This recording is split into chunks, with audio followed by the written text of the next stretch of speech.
as mentioned, I'm going to give a little bit of, I guess, an example of what we could be looking at in terms of lessons drawn from the UN Tax Convention process, and how we can use that as an example for some of the other spaces where we are calling for reform. So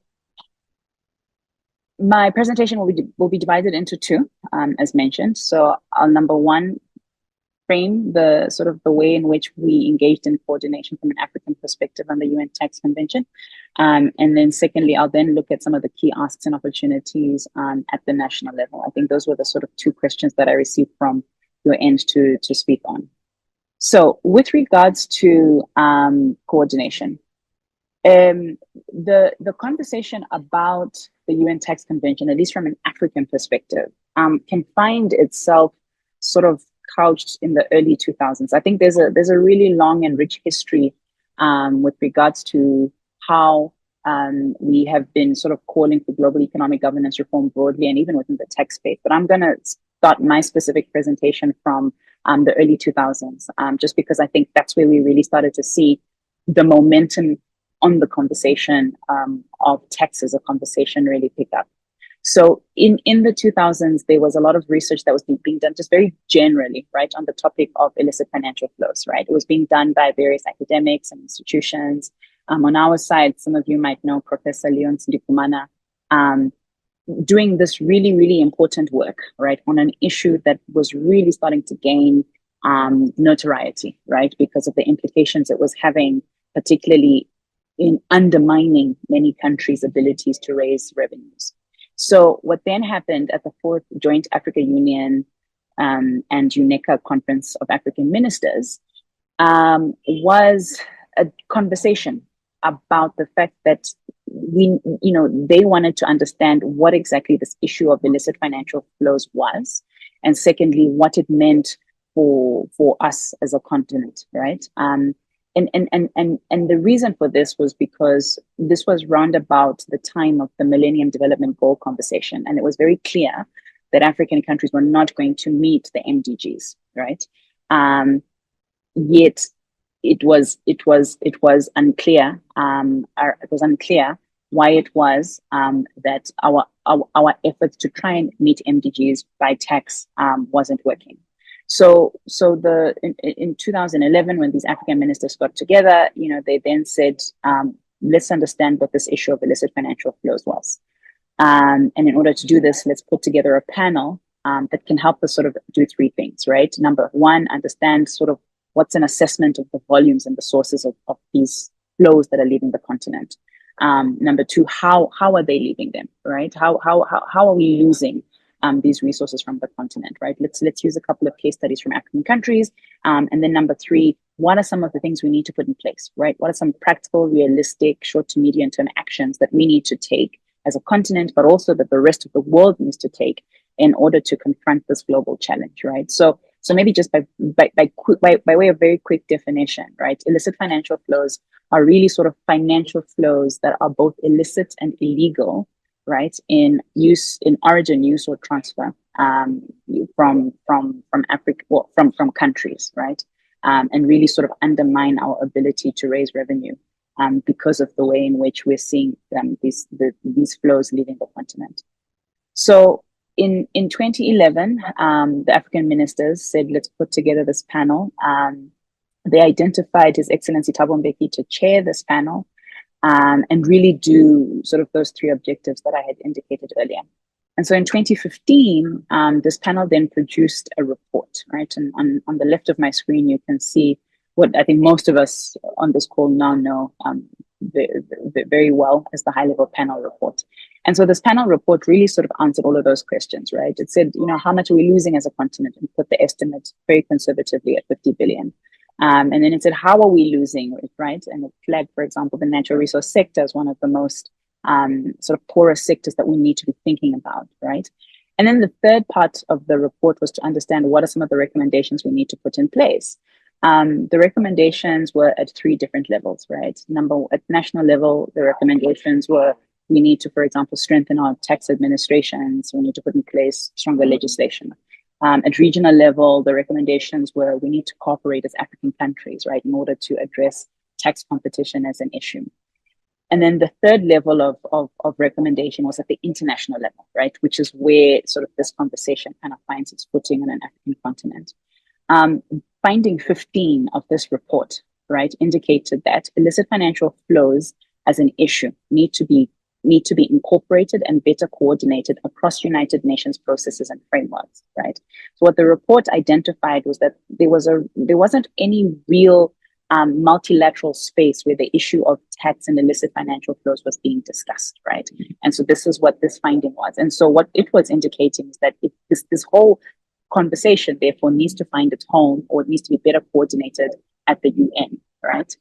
And then the policy implication, right, of what that finding was, right, and this is right at the bottom of my page on the right, was that Africa needs to act in concert with its partners to ensure that the UN plays a much more coherent and visible role in tackling this issue of illicit financial flows, right?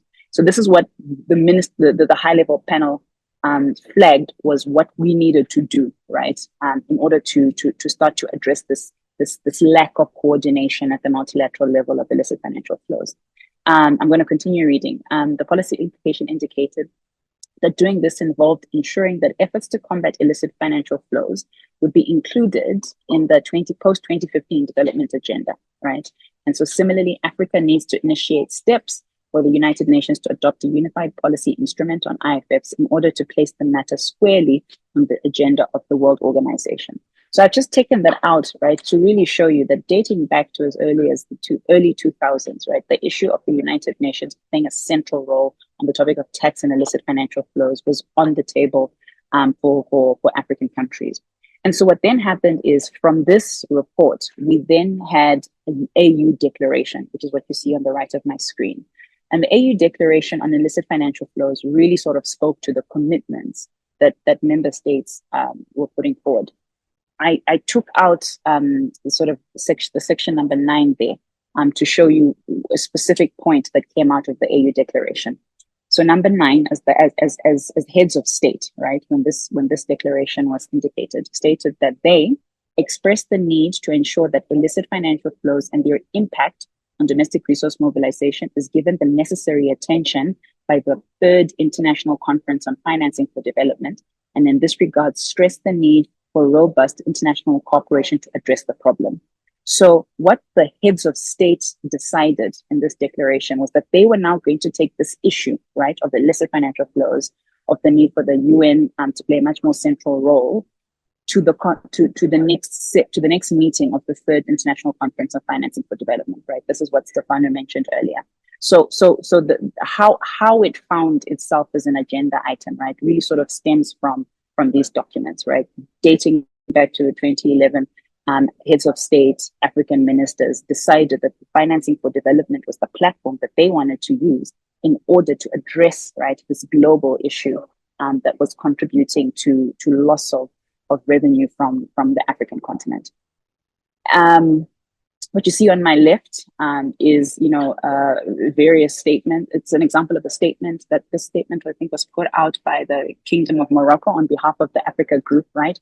Really just reiterating the importance for them, right? That this issue of illicit financial flows of a multilateral framework be placed at the FfD3, As Stefano mentioned, however, it didn't gain traction for a number of different reasons, right? I won't go into it because I think he explained that.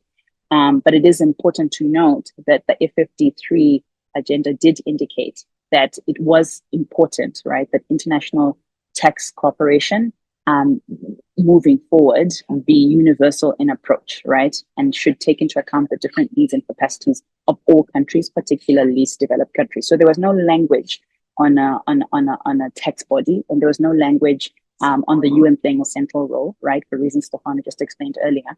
But you can see even in the FfD3 Addis Ababa Action Agenda, right, that the demands by developing countries, by African countries, right, that we start to see a reform in international tax cooperation was tabled. So over the next 10 years, African countries continued, right, to raise this as an issue, right? continued to indicate that, in various UN meetings, there'll be various documents that you can access, right, indicating that this remained an agenda item for many African countries. And so what I'm now going to do is fast forward to 2022, right, where we saw, I think just 2-3 years ago, all of this effort beginning from this process really come to the fore.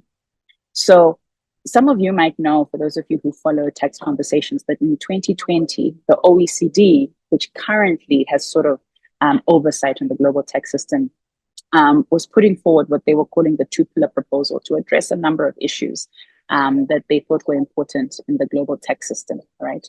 There was a whole lot of controversy around whether these were the issues that needed to be tackled at the moment and whether the outcome of those conversations were really in the best interest of everyone. But what I want to flag to you is a report that was put out in 2022 by the Africa Union, right? They had been following these conversations that were being spearheaded by the OECD. And in that report, one of the paragraphs, right, in terms of how they viewed conversations that were being by the OECD, read as follows. The OECD Inclusive Framework negotiations have made it clear that developed countries are not listening to the concerns of developing countries and have no intention of redressing the balance of taxing rights in any significant way. Africa must mobilize itself at a political level if it is to change the stance of developed countries and address these key tax issues. So in 2020, there's all of this work that the OECD is pushing, right, to address. At that time, it was taxation of the digital economy and tax competition, right? African countries, developing countries kept saying, if this is the conversation that's happening, these are some of our needs, these are some of our demands. But in response to that, this document that I've just flagged on the left here really shows you how developing countries and African countries felt that their needs were being received in that particular platform, right? Now, I'm not going to go into too much detail, but based off of that report, within the African continent, there was then a subcommittee meeting that was held to discuss the implications of these rules that were being discussed by the OECD. 2022, there was a whole host of different things that happened. In May 2020, for example, the African ministers at a UNECA meeting called for a UN tax body, right? And at the end of that year, at the end of 2022, this is where I kind of want to pause a little bit. At the United Nations, the Africa Group then tabled a proposal, which was eventually adopted and known as Resolution 77/244. And what this proposal was essentially placing on the agenda of the UN was a need for a need for a conversation on a more inclusive and effective international tax cooperation. The reason for this really was because, like I've said, dating back to the 2000s, African countries, developing countries were saying that there was a problem with the governance of the global tax system, right? And even the most recent negotiations on reform of the global tax system weren't responding to the needs of African countries, right? And so come end of 2022, the Africa Group led by Nigeria tabled this resolution, right? This resolution adopted by consensus. What that resolution said was that the Secretary General needs to do an assessment of the global tax system as a whole, right? And in a sense, after having done that research, that study, provide a number of different proposals, right, with regards to what the UN Secretary General proposes we do to address these issues within the global tax system. There were 3 different proposals that the Secretary General gave. And of the 3, the Africa Group decided to take forward what is essentially now we know as the proposal to establish a UN Framework Convention on International Tax Cooperation. And basically what this Framework Convention would look like was a general convention, right, on international tax cooperation. And then this convention would then have a number of different protocols, right, that would address various tax issues that countries wanted to deal with. This particular conversation on a UN Framework Convention was taken forward by the Africa Group, tabled by the Africa Group, and subsequently adopted as the UN General Assembly Resolution 78/230. Unlike, however, the initial proposal by Nigeria, which was adopted by consensus, Resolution 78/230 wasn't. That one actually saw the conversation go to a vote. when it came to that voting, we started to see the very significant pushback by developed countries. At the bottom right of my screen, you can see what was proposed by the United Kingdom, for example, just before the voting took place. They were actually saying, we actually don't want a framework convention. We're proposing that we just have a general framework, right, with regards to how the international tax system could look like. But the Africa group pushed back against that. And eventually what we then saw, what you can see on my screen, is how the voting results looked like, right? There were 111 countries, a group of both developing countries primarily, Africa group and G77, who voted in favor. About 46 countries that voted against, mostly developed countries, and then 10 countries that abstained. And so all of this took place and concluded in 2023, but really set the foundation for what took place this year, which was for the first time ever, negotiations on the reform of the global tax system, where every single country could participate. So this year, for example, there were 3 different meetings. Every single country was allowed to be in the room and contribute to the discussion of what essentially was the terms of reference for the UN Tax Convention that's going to begin to be negotiated next year. But the major difference here between what we had versus what we want to have, right, is that the OECD is a small group of primarily rich countries that currently govern international tax system, whereas what the Africa group is pushing for, with support from global South countries, is a platform where every single country can participate, right? The OECD, as we know it right now, really, by virtue of it being a regional institution, works in favor, right, of its countries, of the 38 member states of the OECD. The UN is providing an opportunity for every single country to have a stake, right?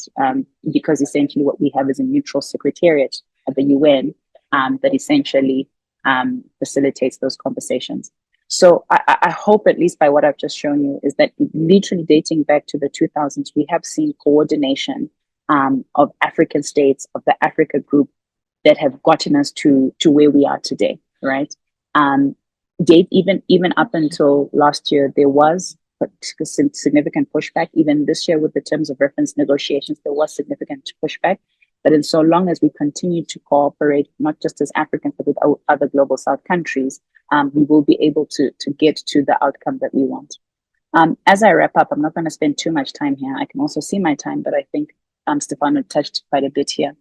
I think what's important to note, particularly drawing from the tax conversation, is that the FfD discussion, as Stefano mentioned, remains the only space where we can have conversations about global economic governance reform. This was something that heads of state on the African continent identified really early on, and saw as the channel that they wanted to use to push forward the recommendations that had come from the high-level panel report. I think, as mentioned earlier, this particular upcoming FfD, what a civil society we want to push for, is reform and conversation, specifically on issues of debt and ODA, etc. And I think there's a lot of lessons that can be learned from the conversation that happened on tax. I think what's most important is to note that the reason it's so important to be having these conversations on global economic governance reform is because it has a direct influence on our domestic developmental agenda, right? It has a direct impact on our ability to generate fiscal space to meet our developmental objectives. Right now, it's not fit for purpose because it was developed 60 years ago when many of our countries were colonies. And so because of that, there is an inherent bias, right, that undermines many of our efforts, right, to expand our fiscal space. And all of this to say, I think as I wrap up, the United Nations right now remains the only platform where we can have these conversations about global economic governance reform, where it doesn't matter, right, how much money you have, but every country has one vote, has one say, as opposed to where various other conversations of this nature are taking place. So Shem, I'm going to wrap up there. Again, a huge thank you for the opportunity to share, and look forward to answering questions.